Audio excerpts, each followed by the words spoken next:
आज कुरा गर्न जाँदैछु माइन्डसेट। फिक्स्ड माइन्डसेट र ग्रोथ माइन्डसेटको डिफरेन्स के हुन्छ र कसरी यसलाई हामीले चाहिँ अपलिफ्ट गर्ने, चेन्ज गर्ने ताकि माइन्डसेटले हाम्रो सक्सेसको ट्र्याजेक्टरी डिफाइन गर्न सक्छ। सो यसको लागि केही प्रेजेन्टेसन खालको स्लाइडहरू हैन, इमेजेसहरू मैले बनाउन ट्राई गरेको छु हैन। सो एकदमै पपुलर बुक यो चाहिँ बिजनेस पिपल, पेरेन्ट्स र टिचर्सहरूको लागि एकदमै उपयोगी। बिजनेसम्यानले कसरी माइन्डसेटले चाहिँ बिजनेसलाई अगाडि बढाउने, एउटा सक्सेस ओरिएन्टेड मान्छेले कसरी आफ्नो माइन्डसेटले आफूलाई आफ्नो इमोसन्सलाई ड्राइभ गर्ने सक्सेसको लागि र फ्युचर जेनेरेसनको लागि कसरी हामीले सोच्ने उनीहरूको माइन्डसेटलाई चाहिँ ग्रोथ माइन्डसेटको रूपमा अगाडि बढाउने भन्ने कुरामा आज कुरा गर्न जाँदैछु माइन्डसेट। फिक्स्ड माइन्डसेट र ग्रोथ माइन्डसेटको डिफरेन्स के हुन्छ र कसरी यसलाई हामीले चाहिँ अपलिफ्ट गर्ने, चेन्ज गर्ने ताकि माइन्डसेटले हाम्रो सक्सेसको ट्र्याजेक्टरी डिफाइन गर्न सक्छ। सो यसको लागि केही प्रेजेन्टेसन खालको स्लाइडहरू हैन, इमेजेसहरू मैले बनाउन ट्राई गरेको छु हैन। सो एकदमै पपुलर बुक यो चाहिँ बिजनेस पिपल, पेरेन्ट्स र टिचर्सहरूको लागि एकदमै उपयोगी।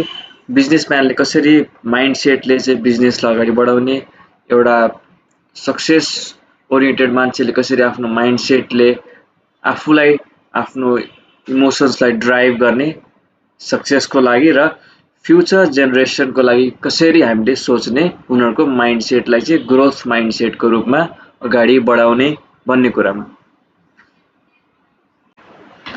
ओके। अब यसमा हेरौँ कस्तो कस्तो खालको माइन्डसेट ग्रोथ भर्सेस फिक्स्ड माइन्डसेटले कसरी असर गर्छ। यो बुकले चाहिँ तपाईलाई तपाईको माइन्डसेट हैन, कसरी तपाईले सक्सेस र फेलियरलाई हेर्नुहुन्छ भन्ने कुरालाई चेन्ज गर्ने काम गर्न सक्छ यो बुकले।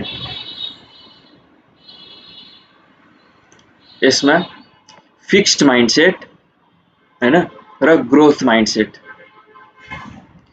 फिक्स्ड माइन्डसेटमा के हुन्छ भन्दाखेरि म एकदमै सक्सेसफुल मान्छे हो, म राम्रो छु अथवा म एउटा फेलियर हो, त्यो ट्याग लाइन भित्र तपाईले आफूलाई ढाल्ने कोसिस गर्नुहुन्छ र तपाईको प्रोफेसरले, तपाईको टिचरहरूले, इभन पेरेन्ट्स अथवा चाहिँ तपाईको सर्कमस्टान्सेसले पनि तपाईलाई यो ट्यालेन्टेड मान्छे, यो फेलियर भनेर तपाईलाई ट्याग लगाउने काम गर्छ।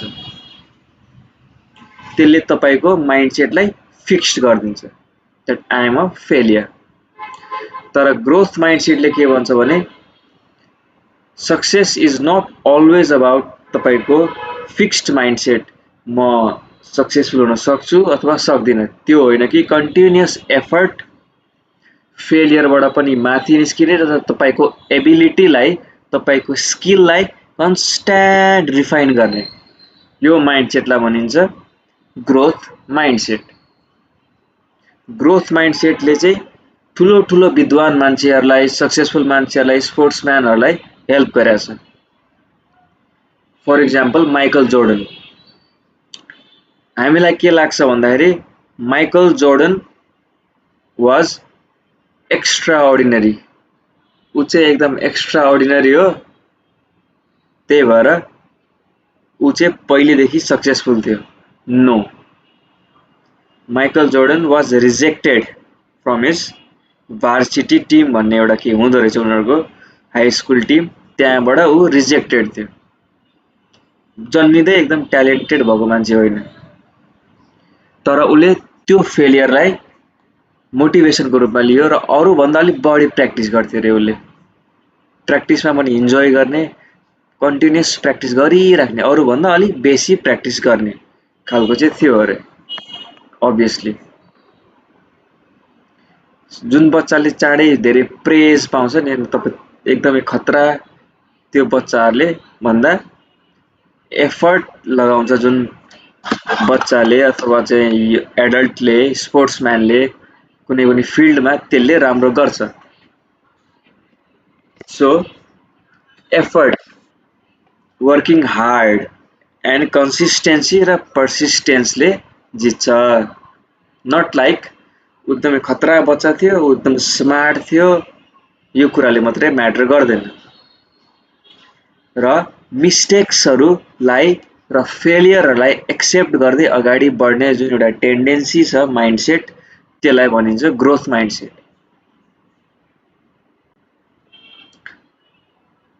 सो अब आउँछ भ्यालिडेसन ट्र्याप। यो भन्नाले अरूले मलाई के सोच्छ, अरूले मेरो प्रोसेसलाई राम्रो सोच्छ, सक्सेसफुल सोच्छ या फेलियर सोच्छ, अरूको जजमेन्टबाट हामी सधैँभरि ड्राइभ हुने, यसलाई भनिन्छ भ्यालिडेसन खोज्ने, भ्यालिडेसन ट्र्याप।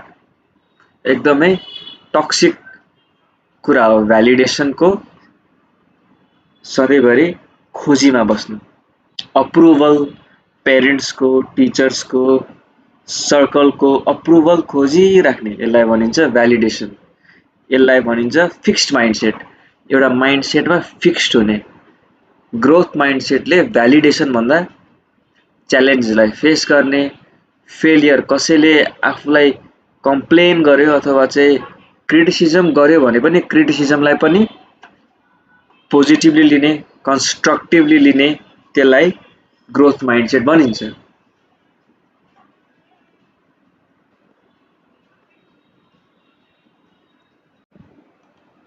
अब अर्को example, Serena Williams, from pressure to purpose. 23 वटा ग्रान्ड स्ल्याम्स उसले चाहिँ नेचुरली गिफ्ट भएर भन्दा practice, criticism, injury, self doubt सबै कुराबाट उसले प्रेसर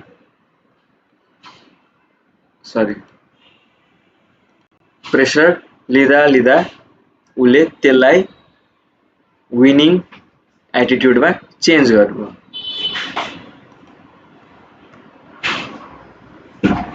सो अब स्पोर्ट्सको माइन्डसेटमा अलिक कुरा गर्दाखेरि फिक्स माइन्डसेटले चाहिँ self blame, self doubt, I am not a good sports person यो कुरामा लाग्छ भने ग्रोथ माइन्डसेटकोले चाहिँ एक्सन प्लान, क्रिटिसिजमलाई पनि पोजिटिभली लिने र लसलाई पनि एउटा डाटाको रूपमा लिने र अगाडि कन्टिन्युस बढिराख्ने ग्रोथको लागि, त्यसलाई ग्रोथ माइन्डसेट भनिन्छ। माइन्डसेटलाई सिफ्ट गर्न जसले सक्यो त्यसले अगाडि लङ टर्म ग्रोथ हासिल गर्न सक्दछ।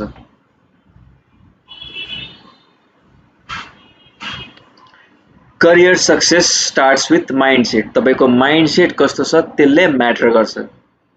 अब फर इक्जाम्पल तपाईको जबमा, करियरमा नयाँ स्किल्स सिक्नलाई कन्स्ट्यान्ट एटिट्युड भइराख्यो र चेन्जसँग एडाप्टेसन गर्न सक्यो र क्रिटिसिजम स्पेसली तपाईको बसको अथवा तपाईको सुपरभाइजरको क्रिटिसिजमलाई चाहिँ कन्स्ट्रक्टिभली ल इगोइस्टिक भन्दा पोजिटिभली लिन सक्यो भने मात्रै तपाईले ग्रोथ हासिल गर्न सक्नुहुन्छ, न कि विथ फिक्स माइन्डसेट, सर्कमस्टान्सेसलाई ब्लेम गर्ने, अर्ली डेभलपमेन्टमा ध्यान नदिने र why I am like this, म चाहिँ सधैँभरि फेलियर हो टाइपको माइन्डसेट। सो आजकल कम्पनीजहरू, बसहरूले पनि they are more into mindset of the employees.